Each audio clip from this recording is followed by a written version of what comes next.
ஹீரான் ஷோவானுக்கு நல்லது பண்றதாவும் நினைச்சு ஷோவான் ஹீரானுக்கு நல்லது பண்றதாவும் நினைச்சு அவங்க ரெண்டு பேரும் இனிமே வாழ்க்கையில சந்திச்சுக்க வேணாம்னு ரெண்டு பேரும் விலகுறாங்க. இதுக்கப்புறமா அவங்க எப்படி மீட் பண்ணாங்கன்றத அடுத்த பாட்டுல பார்ப்போம். ஹீரான் அவங்க வீட்டு தோட்டத்துல ஷோவான் பூக்க வச்சிருக்கிற பூக்கள் எல்லாம் பார்த்து அவனுக்கு நம்மளை பத்தி எல்லாமே முன்னாடியே தெரிஞ்சிருக்குன்றத புரிஞ்சு காலேஜுக்கெல்லாம் நாம அவ்வளவு தூரம் போக தேவையில்ல, உடனே ஷோவானை பார்க்கலாம்ட்டு கிளம்புனா அங்க ஹாவோட அங்கிள் வந்து நிக்கிறாரு. என்னமா அழுதுட்டே எங்க போயிட்டு இருக்குன்னு கேட்டா ஹீரான் பதில் எதுவும் சொல்லாம கண்ணை கசக்கி நின்றுட்டு இருக்காங்க. அந்த அங்கிளோ ஓரளவு புரிஞ்சுக்கிறாரு, இந்த பொண்ணு ஷோவான நினைச்சுதான் ஃபீல் பண்ணிட்டு இருக்கா போல. சரி வாமா நான் அவனை இப்பவுமே ஷோவான் கூட சேர்த்து வச்சிருன்னு கூப்பிடுறாரு. ஹீரானோ என்னடா இவரு நாம இன்னும் முழுசா குணமடையலன்னு தெரிஞ்சோம் ஒன்னா சேர்த்து வைக்கிறதெல்லாம் கூப்பிடுறாரு. இருந்தாலும் ஹீரான் அவங்க மனசுக்குள்ளேயே முடிவு நீ தான் எடுக்கணும் ஹீரான். செல்ஃபிஷா நம்மளோட டெம்பரரி அண்ட் மூட் ஸ்விங் ஹாப்பினஸ்க்காக இன்னொருத்தரோட லைஃப்ல போய் ஏமாத்திடக்கூடாது, நம்ம ஷோவானை விட்டு விலகி இருக்கிறது தான் நல்லதுன்ட்டு அழுதுட்டே அப்படியே நின்றுட்டு இருக்காங்க. அந்த நேரம் பார்த்து ஹீரானோட அம்மா எல்லாம் அங்க வந்து என்ன ஹீரான் அழுதுட்டு இருக்கேன்னு கேட்டா என்ன முதல் நாள் ஸ்கூலுக்கு போற குழந்தை மாதிரி அழுதுட்டு இருக்கேன், இங்க பக்கத்து ஊர்ல தானே இருக்கு காலேஜ், எப்ப வேணாலும் நினைச்சா பாத்துக்கலாம், தைரியமா போயிட்டு வந்துட்டு சமாளிச்சிடறான். அப்புறமா அடுத்த ஃபிளைட்ல ஹீரான் அங்க காலேஜுக்கு கிளம்புறாங்க. அங்க காலேஜ் ஹாஸ்டல்ல ஒரு 3 பொண்ணுங்களோட சேர்ந்து ஹீரான் தங்க ஆரம்பிக்கிறாங்க.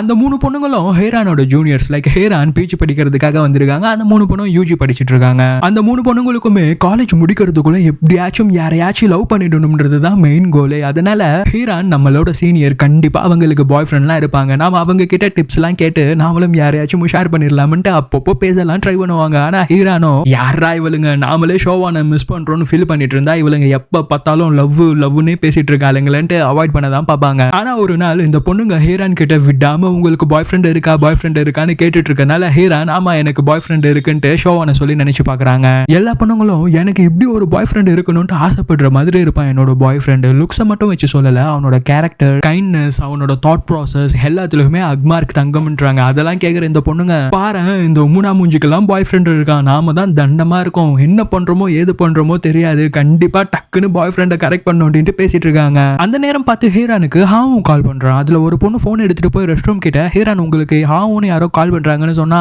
நீங்க அட்டென்ட் பண்ணாதீங்க நான் குளிச்சுட்டு வந்து பேசிக்கிறேன்னு சொல்ல இந்த பொண்ணுங்களாம் ஆஹா இதுதான் ஹீரானோட பாய் ஃப்ரெண்ட் போல, அவங்க போன் பேசும்போது எப்படி பேசுறாங்கன்றலாம் நாம கேட்டு கத்துக்கலாம் அப்படின்ட்டு ஹீரானுக்கு தெரியாத மாதிரி படிக்கிற பிள்ளைங்க மாதிரி உட்காந்துக்கிறாங்க. அப்போ குளிச்சுட்டு வர ஹீரானோ ஹாவுக்கு கால் பண்ணி என்ன நீ விடாம கால் பண்ணிட்டே இருக்க, என்னதான் உனக்கு பிரச்சனை, அங்க இருக்கும்போது தான் தொந்தரவு பண்ணிட்டு இருப்ப, இங்கயாச்சும் என்ன நிம்மதியா இருக்க விட மாட்டியான்ட்டு கத்திடுறாங்க. அதெல்லாம் கேட்கிற இந்த பொண்ணுங்க ஆஹா இவங்களுக்கு ஏதோ சண்டை போலன்ட்டு இன்ட்ரெஸ்டா கேட்க ஆரம்பிக்கிறாங்க. அப்ப என்ன ஹீரான் நீ ஆசாசியா உன்னை பார்க்கலாம்ட்டு சர்ப்ரைஸ் பண்ற மாதிரி வந்தா நீ என்ன திட்டிட்டே இருக்கியே, நான் உன்னை பாக்குறதுக்காக நம்ம ஊர்ல இருந்து பைக்லயே வந்திருக்கேன்டி, உன் ஹாஸ்டலுக்கு கீழே தான் இருக்குன்றான். ஹீரானோ இங்க பாரு முட்டாள்தனமா எதுவும் பண்ணிட்டு இருக்காது, எனக்கு கிளாஸ் இருக்கு, என்ன இனிமே நைன்னு தொந்தரவு பண்ணிட்டு இருக்காதுன்ட்டு வேற வழியா கிளாஸ்க்கு கிளம்பிடுறாங்க. அவங்க கிளம்பணும்னு இந்த 3 பொண்ணும் ரொம்ப ஆர்வமா ஹீரானோட பாய் ஃப்ரெண்ட் எப்படி இருப்பான்ட்டு பாக்குறதுக்காக ஜன்னல் வழியா வந்து எட்டி பாக்குறாங்க. இவன் நல்லா தாண்டி இருக்கான், இவளை பாக்குறதுக்காக அவ்வளவு தூரம் வந்திருக்கான் போல, எதுக்காக இவ சண்டை போட்டானே தெரியலையேன்னு பேசிட்டு இருக்காங்க. கட் பண்ணா இங்க ஹீரான் கிளாஸ் முடிஞ்சோனோ ஒரு டிராயிங் ஸ்டேஷனரி ஷாப்ல ஒரு நோட் புக் எடுத்தா அவங்க எடுத்த நோட் புக்கையே இன்னொரு பையனும் எடுக்கிறான். அப்ப அந்த பையன் கடையில வேலை பாக்குறவங்க கிட்ட இதே மாதிரி இன்னொரு புக் இருக்கான்னு கேட்க இல்லங்க இது ஸ்டாக் ஒண்ணுதான் இருக்குன்னு சொல்ல அவன் ஹீரானியா அந்த புக் எடுத்துக்க சொல்லிடுறான். என்னன்னே தெரியல இந்த பையன் ஹீரானை வெச்சக்கண்ணு எடுக்காம பாத்துட்டு இருக்கான். அவங்க பில் போடும் போதெல்லாம் இவனும் பில் போடுற மாதிரி வந்து அவங்களை க்ளோஸா எல்லாம் பாக்குறான். அப்புறமா அன்னைக்கு ஈவினிங் ஹாஸ்டல்ல ஹாவும் திரும்பி கால் பண்ணி ஹீரான் இந்த வீக் என்னோட பர்த்டே வீக் ஹீரான், அதனாலதான் உன்னை பார்க்கலாம்ட்டு வந்தேன், உன் ஹாஸ்டல் பக்கத்திலேயே ஒரு ஹோட்டல்ல ரூம் எடுத்துட்டேன், அட்லீஸ்ட் என் பர்த்டே கச்சும் வாடின்னு சொல்றான். கட் பண்ணா அடுத்த நாள் ஹீரான் காலேஜ் கேம்பஸ்க்கு வெளியே ஒரு இடத்துல புக் படிச்சுட்டு இருக்கும்போது அங்கேயும் அந்த பையன் வந்து பேச்சு போட ஆரம்பிக்கிறான். ஹீரானோ அவனை பார்த்து முறைச்சு எழுந்து போயிடுறாங்க. இவனோ நாம என்ன பண்ணோம் இவள பேச தானே வந்தோம், சரி என்னமோன்னு கிளம்பிட்ட பிறகு அன்னைக்கு ஈவினிங் ஹீரான் ஒரு மால்ல ஹாவோட பர்த்டேக்கு கிஃப்ட் வாங்கிட்டு பக்கத்துல ஒரு அபார்ட்மெண்ட்ல வீடு பக்கம் வந்திருக்காங்க. ஹாஸ்டல்ல இந்த பொண்ணுங்க எப்ப பார்த்தாலும் லவ்னு நச்சரிச்சுட்டே இருக்கிறதால தனியா தங்கலாம்னு ஒரு இடத்த பார்க்க வந்தா அந்த அபார்ட்மெண்டோட ஓனர் ஹீரான் கிட்ட காலேஜ் கேம்பஸ்ல எல்லாம் பேசலாம்னு ட்ரை பண்ண அந்த பையன் அவனை பார்த்த உடனே எனக்கு இந்த வீடு வேணான்ட்டு ஹீரான் கிளம்பிடுறாங்க. கட் பண்ண அடுத்த நாள் ஹாவோட பர்த்டே அவன் ஒரு பெரிய ரெஸ்டாரண்ட்ல பார்ட்டி மாதிரி அரேஞ்ச் பண்ணி ஹீரான் அப்புறம் அவனோட மத்த ஃப்ரெண்ட்ஸ் எல்லாரையும் இன்வைட் பண்ணிருக்கான். அப்ப ஹீரான் அவனுக்காக வாங்கிட்டு வந்த கிஃப்ட்டை காமிச்சா அது சைனால பிரதர்ஸுங்களுக்காக கிஃப்ட் பண்ற ஏதோ ஒரு ஜுவல்லாம். அதை பார்த்தோன்னா ஹே ஹீரான் என்னாடி இது பிரதர்ஸ்க்கு போடுறது எனக்கு வாங்கிட்டு வந்திருக்கேன்ட்டு ஷாக்கா கேட்கறான். அப்ப அவனோட ஃப்ரெண்டு என்ன மச்சான் ஹீரான் உன்னோட ஆளுன்னா அவ பிரதர்ஸ்க்கு போடுற செயினை வாங்கிட்டு வந்து கொடுத்துருக்கான்ட்டு அவன் கழுத்துல போட்டு பாக்குறான். உடனே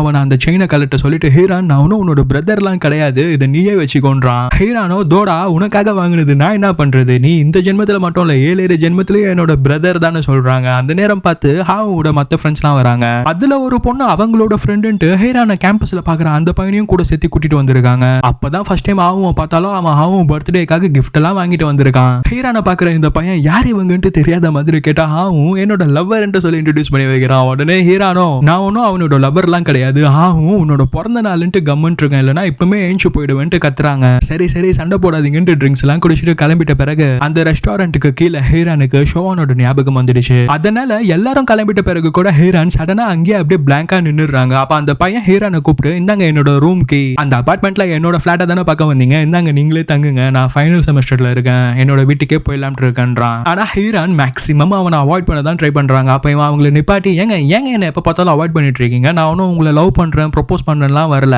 நீங்க ஒரு ஆர்டிஸ்ட்னு தெரிய வந்தது, நானும் ஒரு ஆர்டிஸ்ட் தான், அது மட்டும் இல்லாம உங்களோட டீடைல்ஸ் ஸ்டூடெண்ட் ரெக்கார்ட்ஸ்ல பார்த்தேன், அப்ப பார்க்கும்போது எனக்கு இன்னொரு விஷயம் தெரிஞ்சது, அது என்னன்னா உங்க அப்பா தான் என்னோட மாஸ்டர், அவர்கிட்ட இருந்து தான் நான் இந்த ஸ்கில்லை கத்துக்கிட்டேன்றான். அதை கேட்டோட ஹீரான் சரி ஓகே இவன் நம்மள ட்ரைலாம் பண்ணல, ஃப்ரெண்ட்லியா தான் பேச வரான்ட்டு கீயை வாங்கிட்டு நான் மேக்ஸிமம் ஹாஸ்டல்ல தான் இருப்பேன், எப்பயாச்சும் தனியா இருக்கணும்னு தோணுச்சுன்னா இங்க வருவேன்னு சொல்றாங்க. கட் பண்ணா அடுத்த நாள் ஹாஸ்டல்ல கூட இருக்கிற ஒரு பொண்ணு ஹீரான் உங்களோட ஆர்ட் மெட்டீரியல்ஸ் எல்லாம் காலேஜ் எக்ஸிபிஷன்ல வைக்கிறதுக்காக ஒரு பையன் வந்து எடுத்துட்டு போயிருக்கான்னு சொல்லிடுறாங்க. அதை கேட்டோட ஹீரான் உடனே அங்க வந்து பார்த்தா அவங்க வீட்டுல ஷோவான வரைஞ்ச பிக்சர் இருக்கு. யாரா இதெல்லாம் இங்க எடுத்துட்டு வந்தான்னு பார்த்தா அந்த பையன் தான் எடுத்துட்டு வந்திருக்கான். பயப்படாதீங்க, நான் இந்த எக்ஸிபிஷன் எல்லாம் வைக்கல, இதை பார்க்கும்போது ரொம்ப பர்சனலா இருந்துச்சு. ஆமா யார் இதுன்னு கேட்டா ஹீரான் ஷோவானை பத்தி நினைச்சு கண்கலங்க ஆரம்பிக்கிறாங்க. கிட்டத்தட்ட 6-7 மாசம் ஆயிடுச்சு ஷோவான் கிட்ட பேசி, இப்ப அவன் என்ன பண்ணிட்டு இருக்கானு யோசிச்சு பார்த்தா ஷோவான் அவனோட வீட்டுல ஒரு புது ஃபிஷ் டேங்க் செட்டப் பண்ணி ஹீரான் அவனுக்கு வாங்கி கொடுத்த மீன் மாதிரியே வேற ஒரு மீனை வாங்கி அப்பப்பா அந்த மீனையே பார்த்துட்டு இருக்கான். கட் பண்ணா ஒரு நாள் ஹீரான் படிக்கிற காலேஜ் இருக்கிற இடத்துக்கு ஷோவான் வந்திருக்கான். எதுக்குடான்னு பார்த்தா ஷோவான் அங்க இருக்கிற ஃப்ளவர் ஷாப்ல ஏதோ பர்சனல் ஒர்க் பண்ணிட்டு இருக்கான். அப்ப எதிர்ச்சியா அங்க அவனை பாக்குற ஆகும்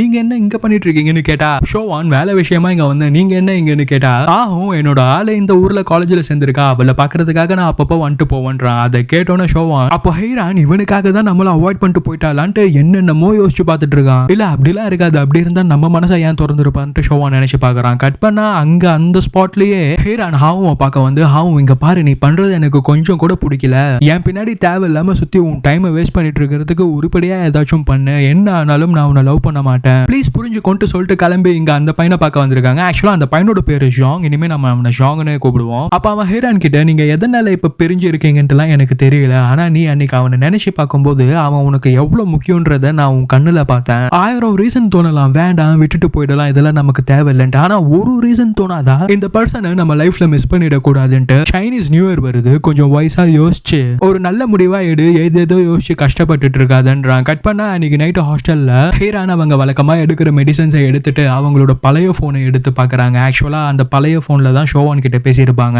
எங்க மறுபடியும் ஷோவான் கிட்ட பேசிட போறோம்ட்டு அந்த போனை இவ்வளவு நாட்களா யூஸ் பண்ணாம வச்சிருக்காங்க. இப்ப எடுத்து ஸ்விட்ச் ஆன் பண்ணி பார்த்தா ஷோவான் ஹாப்பி நியூ இயர் ஸ்டே சேஃப்னு மெசேஜ் அனுப்பிச்சிருக்கான். அதை பார்த்தோன்னே இவங்க உடனே ஷோவானை பார்த்து ஆகணும்ட்டு அடுத்த நாளே ஷோவானை பாக்குறதுக்காக அவனோட சொந்த ஊருக்கு கிளம்புறாங்க. ஏன்னா ஒரு நாள் ஷோவான் சைனீஸ் நியூ இயர் அப்ப அவனோட அம்மா கூட தான் இருப்பேன்ட்டு சொல்லியிருக்கான். அங்க போய் ஹீரான் ஷோவானை பார்த்தாங்களா, என்ன நடந்துச்சுன்றத அடுத்த பாட்டுல பார்ப்போம். Until then stay safe and take care dears.